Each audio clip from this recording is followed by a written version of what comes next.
You might not realize it, but YouTube is shaping American views on immigration.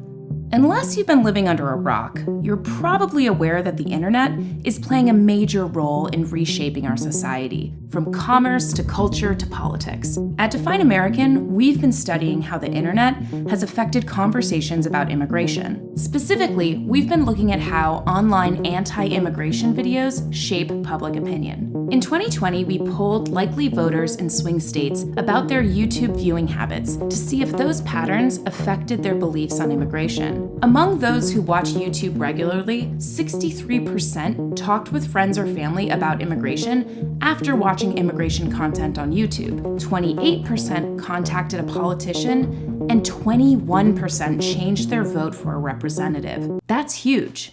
So, what are the YouTube channels shaping anti-immigration views, and what exactly are they saying? We studied the top anti-immigration videos from the past 13 years, and we looked at the channels that publish them. Almost every video on this list presents arguments that ultimately support the white nationalist theory of the Great Replacement. So we named this network of channels the Great Replacement Network, or the GRN for short.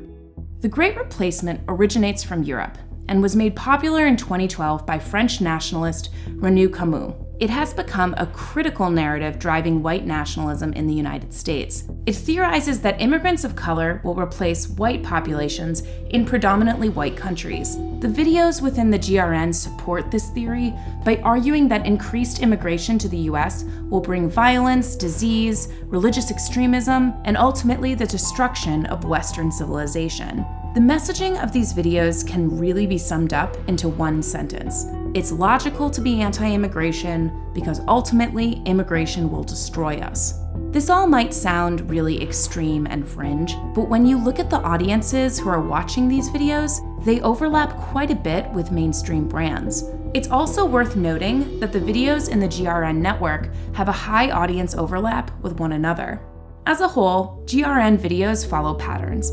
They use anti-Muslim messages to attack the legal immigration system by demonizing Muslim asylum seekers. They use misleading data visualizations to instill fear about the number of immigrants coming to the US. And a common style we found in the videos was that most of them are shot in a way that looks and feels educational and nonpartisan. This last point is particularly important because in our final phase of research, we really dug into how packaging can play a major role in the impact of a video's messaging. Through a series of randomized controlled trial tests, we looked at which genre, animation style, and messenger were most compelling for shifting opinions on immigration. The answer? A video that looks a lot like this. Our research showed that explainer videos, which are videos that break down complicated topics into digestible short content, kind of like the video you're watching right now, are the most effective way to reach people who are undecided about immigration. Additionally, the style of animation matters. We tested multiple animation styles and found that the semi-realistic style, like the one often used by far right-wing YouTube channel PragerU, is very effective in communicating immigration messaging. Finally, we looked at the messenger.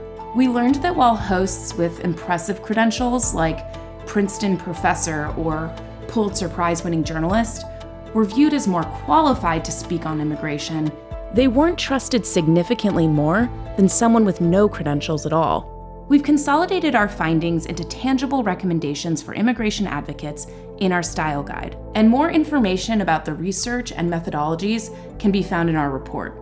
These alternative online networks are influencing mainstream narratives in our politics and culture. The battleground for the future of civil rights is happening on social media today, and it's critical that human rights advocates of all kinds become more familiar with the tactics and networks of the alternative right-wing internet.